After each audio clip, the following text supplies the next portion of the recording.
Amara Ndlovu was 27, fresh out of architecture school, and living in the busy heart of Lagos. But her happiest memories always led back to her grandmother's warm living room. Mama Ifeoma was the kind of woman people noticed the second she walked into a room. Tall, graceful, always wrapped in soft lace and quiet authority. To the whole Ndlovu family she was a respected matriarch, but to Amara she was something even bigger, a safe place in a house full of noise and competition. While her siblings and cousins fought for attention, Amara had always been the quiet one, the listener, the girl who loved to draw buildings in the corner while the rest of the family debated politics and business. From the time Amara was a little girl, Mama Ifeoma would take her hand after dinner and whisper a secret that made her heart race. "One day," she would say, eyes shining, "this ring will be yours." The ring was no ordinary jewel. It was the family's legendary diamond heirloom, said to carry blessings of love and prosperity from one generation to the next. Mama Ifeoma wore it every Sunday, its stone catching the Lagos sun like a spark of lightning. For Amara, the promise of that ring wasn't just about diamonds. It was proof that someone saw her, valued her, and believed she belonged in a family that often overlooked her soft voice. Every time Mama Ifeoma squeezed her hand, Amara felt the promise settle like a heartbeat, steady, bright, and unforgettable. The night of Mama Ifeoma's 80th birthday felt like something out of a dream. The garden estate on Victoria Island glittered under strings of golden fairy lights, the air warm with the soft scent of hibiscus and the salty breeze drifting in from the lagoon. A live band played high-life music that made even the oldest relatives tap their feet, while waiters in crisp white carried trays of champagne and plates of spicy suya. Guests arrived in dazzling lace and shimmering ankara, each outfit brighter than the last. The Ndlovu family had turned out in full force. Uncles in igbadas, aunties in head wraps stacked like crowns, cousins showing off their best shoes for Instagram. Amara stepped out of the car and paused, heart beating faster than the drums in the music. Her emerald green geli felt suddenly heavy, but she straightened her shoulders. Tonight could be the night. Mama Ifeoma had hinted it with a sly smile over tea last week. Big surprises are coming. Amara's fingers brushed the small gold bracelet her grandmother had given her at graduation, a silent reminder of the promise made years ago. The ring. Could this finally be the evening? Mama Ifeoma placed it on her finger in front of everyone. Across the garden, a flash of silver caught Amara's eye. Kayamika had arrived. Her cousin, the family's star influencer, floated in wearing a glittering gown that shimmered like wet diamonds, every move calculated for the camera crew she'd brought along. Phone lights followed her as she laughed loudly, tossing sleek braids over one shoulder and flashing a smile sharp enough to cut glass. She caught Amara's eye and gave a little smirk, half challenge, half victory, before turning back to pose with a champagne flute. Amara's stomach tightened, but she forced a calm smile. Kayamika had always loved the spotlight, and tonight she was clearly ready for something more than birthday photos. Amara moved through clusters of relatives offering hugs and compliments, but her mind kept circling back to Mama Ifeoma. Where was she? Every time a cheer went up near the main table, Amara's pulse jumped. Her grandmother's ring sparkled faintly from across the room, catching the glow of the fairy lights like a secret message. When Mama Ifeoma finally appeared, walking slowly but proudly in a gown of deep royal blue, the entire garden seemed to shift. Conversations softened. Camera flashes sparked like fireflies.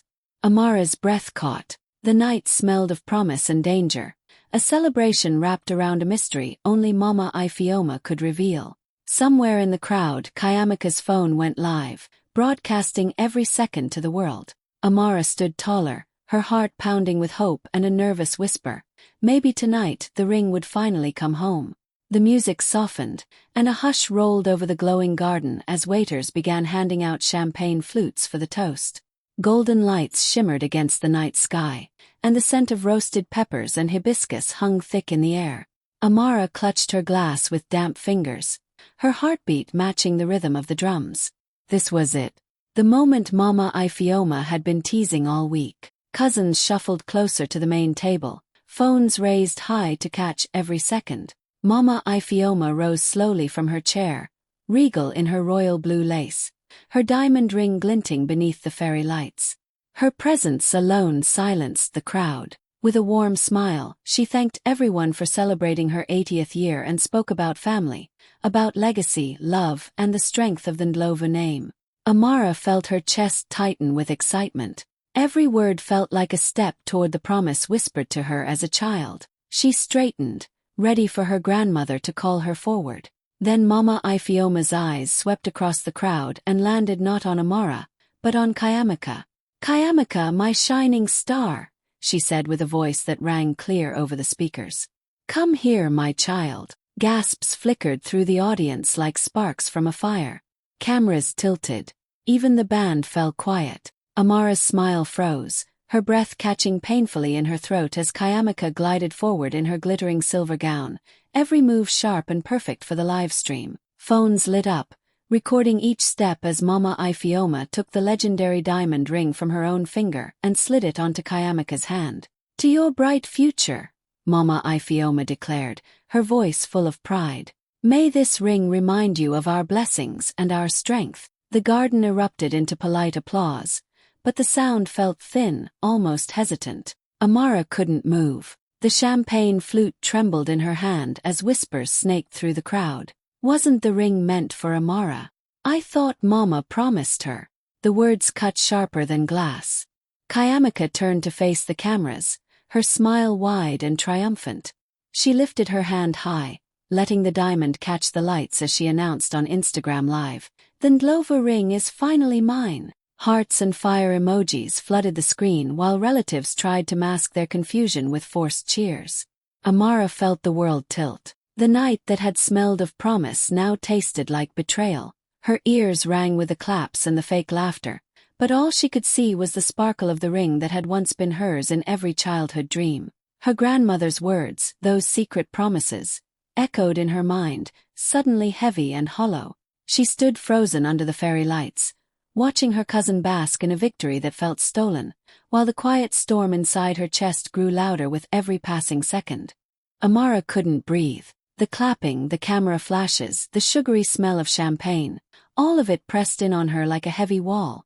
Without a word, she set her untouched drink on a table and slipped through the maze of chairs and dancing relatives.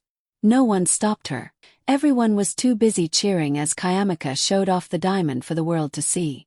The humid Lagos night wrapped around her as she stepped into the side garden. The party noise faded to a dull throb behind her, replaced by the buzz of crickets and the faint crash of waves from the distant lagoon. Warm air clung to her skin, heavy with the scent of wet earth and hibiscus. She pulled off her gelly and let her braids fall, gulping deep breaths like someone trying to swallow back tears. She found a quiet bench beneath a mango tree and sank down, her body trembling from the inside out. For a moment she just stared at her own hands, the fingers that had once traced every detail of the ring when Mama Ifeoma let her practice wearing it as a child. She remembered those nights in her grandmother's living room, the soft lamp glow, Mama's warm laughter, and the secret promise whispered against her ear. "One day, this ring will remind you of my love." The memory stung like salt on an open wound. How could those words mean nothing now? Had she imagined the love in her grandmother's eyes all those years? Her phone buzzed sharply in her purse. Amara hesitated, then unlocked it, and felt her stomach drop. Kayamika's face filled the screen, grinning under the fairy lights, the diamond flashing like a tiny sun. #Ndlovuring was already trending. Clips of the moment spread across Twitter, Instagram, and TikTok. Kayamika raising her hand, Mama Ifeoma smiling proudly, relatives clapping in slow-motion videos. Comments flooded in. "That ring is everything. Kayamika stays winning." Some even tagged Amara with sympathy emojis and shocked gifs. Her chest tightened until it hurt. Strangers on the internet now knew her humiliation before she could even process it herself. She scrolled past meme after meme, Kayamika posing like a queen, the ring zoomed in and glittering under text that read, "Generational wealth goals." Each post felt like another slap. Amara locked the phone and pressed it to her chest, closing her eyes against the sting of tears. The night smelled of damp soil and betrayal. She thought of Mama Ifeoma's steady voice, the way she used to squeeze her hand and call her, "my quiet strength." Was any of it real, or just pretty words meant to keep a child dreaming? Somewhere behind her, Laughter burst from the garden, sharp and bright. Amara stayed in the shadows, her heart breaking in silence, the sound of Kayamika's victory echoing across the night like a cruel song she couldn't escape. Amara sat frozen on the garden bench, her phone still clutched against her chest. The night hummed with insects and faraway music, but all she could hear was the pounding of her own heart. She felt small, like a forgotten child in a party built on noise and cameras. A soft crunch of footsteps broke the silence. Amara stiffened, wiping at her eyes quickly. Out of the shadows came her father, Baba Ndlovu, tall and gentle, his white agbada glowing faintly under the garden lights. Unlike the rest of the loud, excitable Ndlovu clan, Baba had always been quiet, steady as a deep river. He carried no phone, no camera, only a worried softness in his eyes. "My daughter," he said in a low voice, careful not to startle her. "I knew I'd find you here." Amara tried to force a smile, but her lips trembled. "Did you see it, Papa?" "Everyone saw it." "She gave it to Kayamika. The ring was supposed to be." Her voice cracked, the words sticking like stones in her throat. Baba sat beside her, his large hand resting gently on hers. "I saw," he said, "and I know what that promise meant to you." His eyes held hers, calm and steady. "But you must listen to me now. Things are not always what they seem." Amara frowned, confusion cutting through the ache in her chest. "What do you mean?" He leaned closer, lowering his voice until it was almost a whisper. "2 days ago, Mama's lawyer called me. There will be a private reading of her will next week. Only a few of us know. Not even Kayamika." Amara blinked, the words sinking in like slow rain. "A will?" "Yes," Baba said, squeezing her hand. "Your grandmother planned something more than tonight's show. The ring. It may only be tradition, distraction. The true inheritance, her real gift, has not been revealed." The garden lights flickered in the distance as if echoing his words. Amara's heart stumbled, a spark of hope flaring in the darkness. "But why give Kayamika the ring then? Why humiliate me like this?" Baba's face softened, sadness shadowing his eyes. "Your grandmother is a wise woman. Sometimes she hides the truth to see who will show patience, who will carry themselves with dignity. That ring shines, yes, but gold and diamonds can blind people. Maybe Mama wanted to test hearts tonight." Amara's throat tightened. The promise she'd held for years had cracked, but not completely shattered. "So you're saying, the ring isn't everything?" Baba smiled faintly, the kind of smile that always made her feel safe. "The ring is only a symbol. What is truly yours cannot be taken by applause or cameras. Wait, my daughter. Hold your head high. The story is not finished." A warm breeze stirred the mango leaves above them, carrying the faint sound of music from the party. For the first time that night, Amara felt her breath steady. Something deeper than diamonds was waiting in the silence, and she would be ready. By the time the sun rose over Lagos, the night's drama had exploded across the internet. Phones had recorded every angle of Mama Ifeoma placing the diamond ring on Kayamika's finger, and the clips were already circulating on Twitter, Instagram, and TikTok. The moment that had felt so private, so crushing to Amara, was now public, splashed across feeds for the world to see. #Ndlovering and #ringdrama began trending almost immediately, climbing into the top hashtags for Africa that morning. Comments poured in from strangers across the continent. Some people were outraged, questioning the fairness of the family. Why did Mama Ifeoma give it to Kayamika? Amara deserved it. Family favoritism at its worst. Shame. Others debated tradition versus love, inheritance versus appearances. Maybe the ring is symbolic, but she promised it to Amara. This is heartless. Memes spread like wildfire. One showed Kayamika in her glittering silver dress, hand raised with the diamond sparkling, captioned, "When you get the ring but the universe hasn't given you the inheritance yet." Another edited her into a queen on a throne, while Amara's face peeked from the corner with text, "The quiet one is watching." People laughed, shared, and tagged friends, making the story feel bigger than any single family. Amara scrolled through her feed slowly, heart tight in her chest. Seeing strangers defend her made her eyes sting with a mixture of gratitude and humiliation. "She's the real heir," one comment read. "Quiet strength always wins eventually." Some posts even tried to comfort her with jokes about Kayamika's over-the-top celebration, pointing out how she posed for Instagram Live instead of savoring the moment. Meanwhile, friends messaged her privately, offering support. "Don't let them steal your shine," one wrote. "Mama's wisdom runs deeper than a ring." Another said, "The world already sees your heart. The rest will follow." But it wasn't all comforting. Trolls and critics chimed in too, pointing fingers at Amara for standing quietly, for not asserting herself, for being too soft. Each notification felt like a tiny weight pressing her chest, a reminder that her humiliation had gone viral along with the sparkle of the diamond. Amara set her phone down and leaned back against the mango tree, letting the warm morning breeze hit her face. The garden that had been quiet and dark last night now felt alive with digital voices, strangers arguing over her life and her family's choices. She realized the world was watching, judging, laughing, and sympathizing all at once. Even as her chest ached, a small spark of something else stirred. People were noticing her. People were talking about her.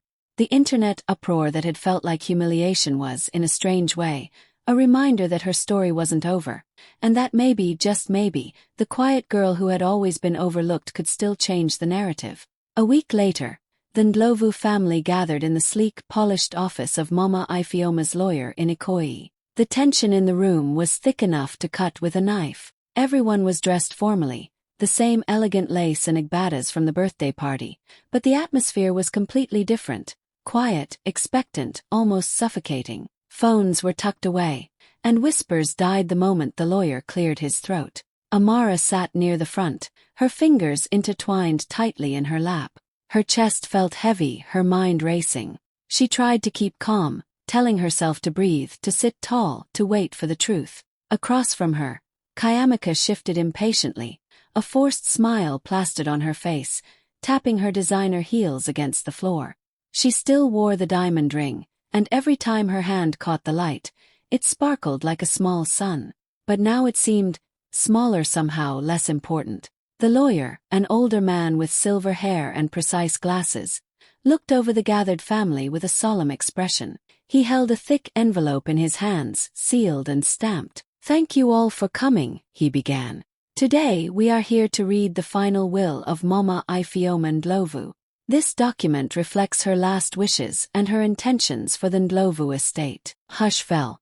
Even Kayamika seemed to pause, sensing the gravity of the moment. The lawyer broke the seal carefully, letting the envelope open slowly. Paper shifted as he pulled out the pages, and he cleared his throat once more before reading aloud. "First," he said, "Mama Ifeoma has left personal items and symbolic gifts to certain family members."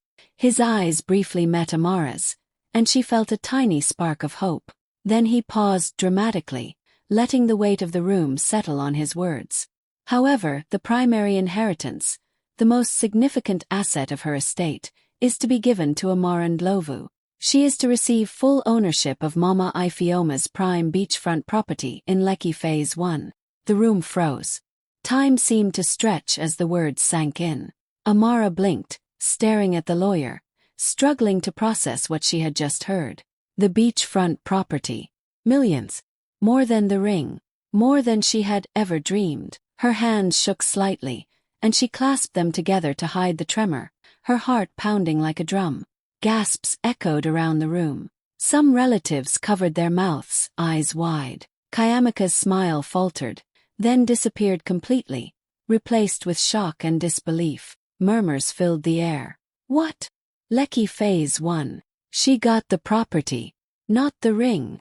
Even the cousins who had been quietly confident shifted uncomfortably, exchanging glances.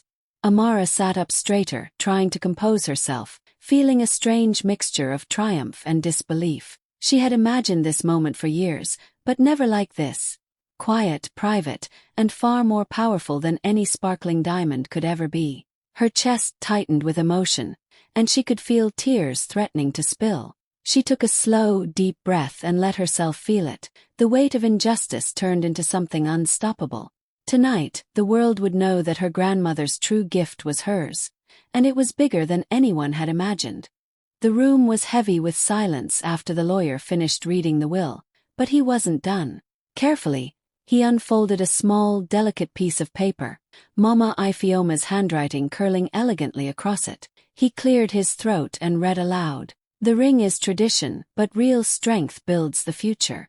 Amara carries my spirit of creation. The words hung in the air like sunlight breaking through clouds. Kayamika's confident, sparkling smile faltered. Her hand instinctively went to the diamond ring, but even its glitter seemed dull now, powerless against the weight of Mama Ifeoma's message. The sparkle on her finger no longer meant victory. Whispers rippled through the family. Some relatives nodded slowly, their eyes softening as they looked at Amara. She always had the heart for this, one aunt murmured. I should have seen it sooner. Another cousin stepped forward quietly, saying, Amara, I'm sorry I doubted you. Amara felt her throat tighten. Years of being overlooked, of being the quiet one in a house full of loud voices, suddenly felt like a distant shadow. Now, the room seemed to recognize her in a way it never had before. She straightened her back and gave a small, calm smile, the kind that didn't need applause to feel real. Kayamika's face turned red, and her lips pressed into a thin line. She looked around the room, hoping for support, but found only sober faces and understanding nods toward Amara. The realization hit her. The flashy ring, the social media posts, the applause. It meant nothing compared to the beachfront property now legally Amara's. Her Instagram-worthy moment was hollow, meaningless. Without a word, Kayamika turned sharply and walked toward the door. Her heels clicked sharply on the polished floor, a harsh sound cutting through the murmurs. Some whispered she'll learn, others just shook their heads. Amara watched her leave, feeling a strange mix of relief and pity. The room seemed to exhale with her. Relatives came forward one by one, offering handshakes, hugs, and words of apology. You've always carried Mama's spirit, one uncle said softly. Now everyone sees it. In that moment, the power in the room had shifted completely. The quiet strength, the patience, the dignity that Amara had carried for years. All of it was recognized. The ring had glittered, but it was the unseen force within her that now truly shone, stronger and brighter than any diamond ever could. That night, after the lawyer's office emptied and the Ndlovu relatives slowly trickled home, Amara sat alone in the quiet beachfront house that now belonged to her. The gentle waves lapped against the shore, and the moon cast a silver glow over the sand. Everything felt still, peaceful, and, most importantly, hers. She pulled out her phone, fingers hovering over the camera. She didn't take a selfie, she didn't pose with the diamond ring. Instead, she captured the house itself, the soft lights glowing through the windows, the balcony overlooking the shimmering water, and the wide open sky above. The caption came to her immediately. Legacy isn't jewelry, it's what you build. She hit post and sat back, breathing in the salty night air. Within minutes, notifications started flooding in. Likes, comments, shares. Every ping felt like a heartbeat echoing across the continent. Across Twitter, Instagram, and Facebook, the post exploded. People tagged their friends, debated, and reposted. #Ndlovering still trended, but now it carried a new weight. Conversations erupted about the difference between flashy symbols and real, lasting wealth. Amara wins, one tweet read simply. The quiet girl always carries the real power. Another said, diamonds are pretty, but this is legacy. Influencers jumped on the story, sharing her post with captions like, the real winner of the Ndlovu ring saga. Quiet strength beats loud bling every time. Build, don't just sparkle. Screenshots circulated of the house, contrasted with Kayamika's glittering ring from last week, sparking endless comparisons and debates. Memes showed Kayamika with a diamond on one side, and Amara with a serene beachfront home on the other, labeled fame versus true power. Messages poured in from strangers, friends, and distant relatives. People admired her patience, her dignity, and the fact that she didn't need to show off or scream to claim her inheritance. You didn't just inherit property, one comment read. You inherited respect. Another, this is how real power looks. Calm, steady, unstoppable. Amara scrolled through the messages slowly, a small, quiet smile spreading across her face. The humiliation, the gasps, the whispers from last week, the public betrayal, had all turned into something else. Recognition. Respect. Even the people who hadn't known her before now saw her quietly, patiently building something far bigger than a diamond could ever symbolize. She put her phone down, letting the sound of the waves fill the room. Tonight, the world had witnessed her clapback, not flashy, not loud, but real. And as the stars reflected on the water, Amara felt a sense of calm satisfaction. The Ndlovu ring drama had a winner, and it wasn't the one with the sparkling finger. It was the one who carried vision, strength, and heart. Months later, the beachfront property in Lekki had completely transformed. What was once a quiet, empty house now buzzed with energy and creativity. Amara had turned it into a community design studio for young architects, a place where dreams could take shape and ideas could grow. Bright sunlight poured through the large windows, reflecting off colorful sketches and miniature building models scattered across tables. Laughter and chatter filled the rooms as students moved between workstations, learning, creating, and imagining. On the day of the grand opening, Amara stood in the garden, the soft sand under her shoes and the scent of the ocean in the air. She held a small sapling in her hands, a new mango tree, and knelt where her grandmother used to sit. She pressed it gently into the soil, whispering, "Mama, your real gift is safe with me."